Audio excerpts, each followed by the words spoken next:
ఆ రోజు సోనియా గాంధీ గారి నాయకత్వంలో 6వ పట్టాలిస్తే పాప వాళ్ళు దున్నుకోవటానికి పోతే ఆ గిరిజన కుటుంబాలు ఆడవాళ్లను కూడా చూడకుండా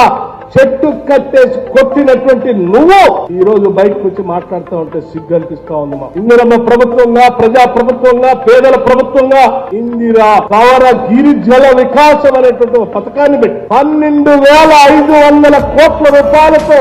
రాష్ట్ర వ్యాప్తంగా ఉన్నటువంటి గిరిజన కుటుంబాలందరికీ వ్యవసాయం చేసుకోవటానికి వాళ్ళకి సోలార్ పంప్ సెట్ తో పాటు డ్రిప్ ఇరిగేషన్, స్ప్రింక్లర్స్ తో పాటు ప్లాంటేషన్, హార్టికల్చర్ మొక్కలతో సహా అన్ని పెద్ద ఎత్తున ఇచ్చేటువంటి కార్యక్రమాన్ని 18వ తారీఖు నాడు నాగర్ కర్నూలు జిల్లాలో అచ్చంపేట శాసనసభ నియోజకవర్గంలో చెంచుల కుటుంబాల నుంచి